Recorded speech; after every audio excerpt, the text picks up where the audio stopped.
warahmatullahi wabarakatuh. How are you today? I wish you always fine.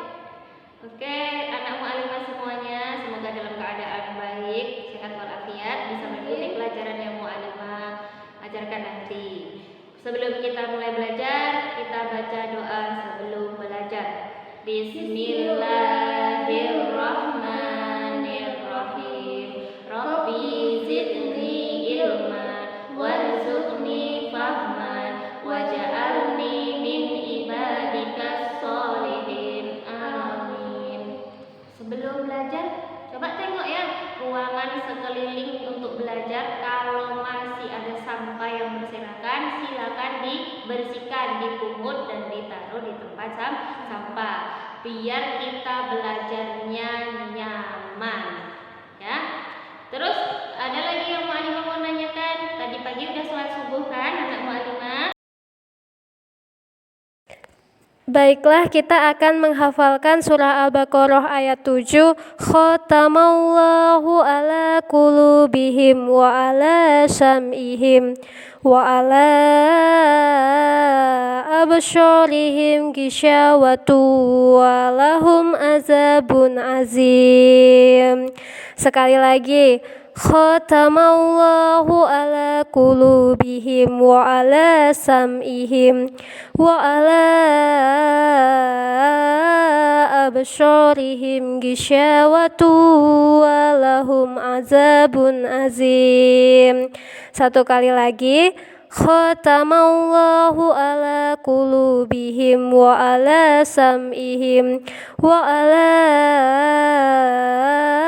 absharihim ghishawatu wa lahum azabun azim. Kalian ulangi sampai 20 kali, insya Allah kalian bisa hafal. Materi kali ini adalah adab kepada Allah Subhanahu wa Ta'ala dengan kenikmatan yang diberikan dalam beribadah. Berikut terdapat beberapa perintah kebaikan dalam adab kepada Allah Subhanahu wa Ta'ala. Yang pertama adalah beriman dan tawakal kepada Allah Subhanahu wa Ta'ala. Coba kamu baca arti dari surat Al-Maidah ayat 23 ini. Apa itu beriman dan tawakal? Iman itu adalah pengakuan dengan lidah, membenarkan dengan hati, dan mengamalkannya dengan anggota-anggota badan. Sedangkan tawakal adalah berserah diri sepenuhnya kepada Allah Subhanahu wa Ta'ala dalam menghadapi atau menunggu hasil suatu pekerjaan atau menanti akibat dari suatu keadaan. Perintah kebaikan yang kedua adalah mensyukuri segala nikmat dan rahmat Allah Subhanahu wa Ta'ala dengan ketakwaan. Apa itu syukur? Kemarin sudah dijelaskan ya. Syukur itu artinya berterima kasih terhadap nikmat Allah. Selanjutnya, takwa. Takwa itu adalah memelihara diri dari siksaan Allah Subhanahu wa Ta'ala dengan mengikuti segala perintahnya dan menjauhi segala larangannya.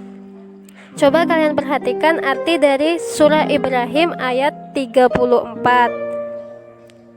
Dan Dia telah memberikan kepadamu segala apa yang kamu mohonkan kepadanya. Dan jika kamu menghitung nikmat Allah, niscaya kamu tidak akan mampu menghitungnya.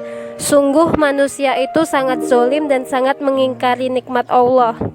Cara bersyukur itu ada 3, bersyukur dengan hati, dengan lisan, dan dengan perbuatan. Nah, dengan perbuatan ini kalian dapat mendirikan sholat, melaksanakan puasa, membayar zakat, dan menjauhi perbuatan yang dilarang.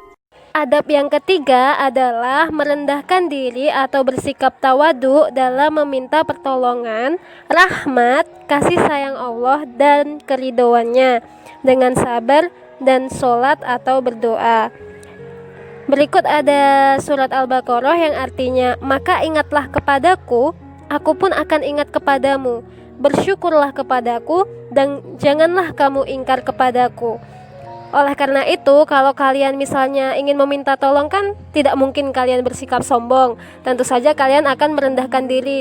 Tolonglah hambamu, tolonglah saya, kan begitu. Jadi ketika kalian meminta tolong baik kepada Allah Subhanahu wa Ta'ala atau kepada sesama teman atau kepada orang tua, bersikaplah tawadhu. Perintah kebaikan atau adab yang keempat adalah beramal soleh dengan ikhlasan dalam ketaatan bersungguh-sungguh dan menunaikan zakat atau pembersihan diri dan harta.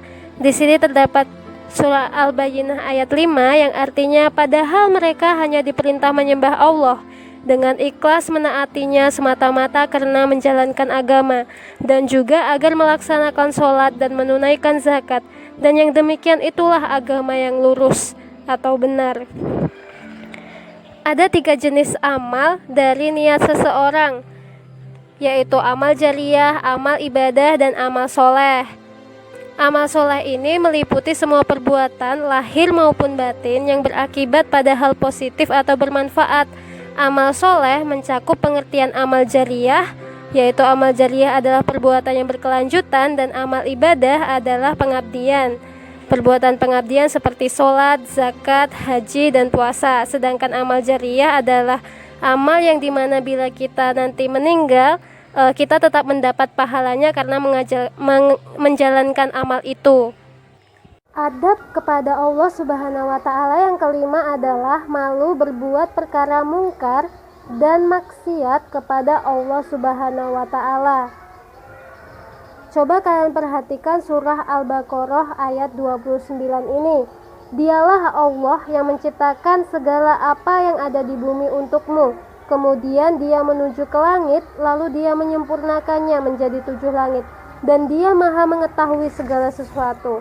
Oleh karena itu, walaupun kita sendirian, kalian harus malu bahwa Allah itu mengetahui segala sesuatu yang kita kerjakan. Sesungguhnya salah satu perkara yang telah diketahui oleh manusia dari kalimat kenabian terdahulu adalah jika engkau tidak malu, berbuatlah sesukamu. Sifat malu itu adalah bagian dari iman, sedangkan iman itu tempatnya di dalam surga. Perkataan yang keji itu berasal dari watak dan perangai yang keras, sedangkan kekerasan itu tempatnya di dalam neraka. Adab kepada Allah Subhanahu wa Ta'ala yang keenam adalah sabar ketika ditimpa musibah dan memberi kabar gembira kepada orang yang tertimpa musibah. Coba kalian perhatikan arti dari surah Al-Baqarah ayat 155. Dan kami pasti akan menguji kamu dengan sedikit ketakutan, kelaparan, kekurangan harta, jiwa, dan buah-buahan, dan sampaikanlah kabar gembira kepada orang-orang yang sabar.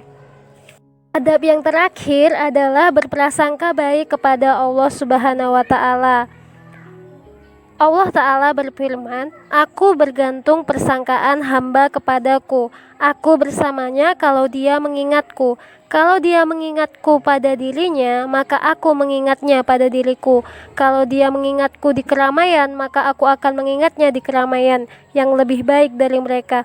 Kalau dia mendekat sejengkal, maka aku akan mendekat kepadanya sehasta.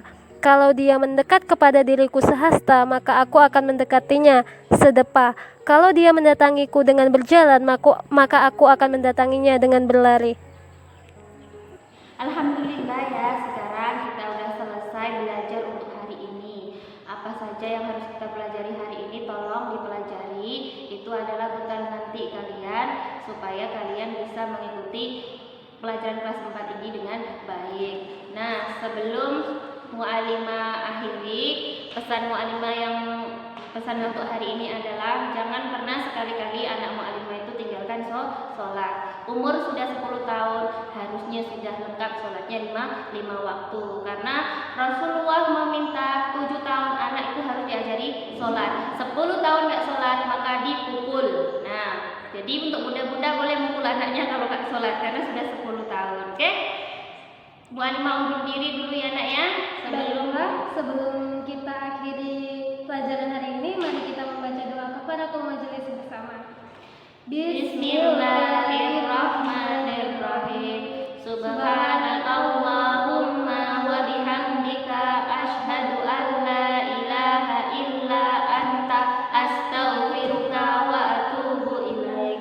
Assalamualaikum warahmatullahi wabarakatuh.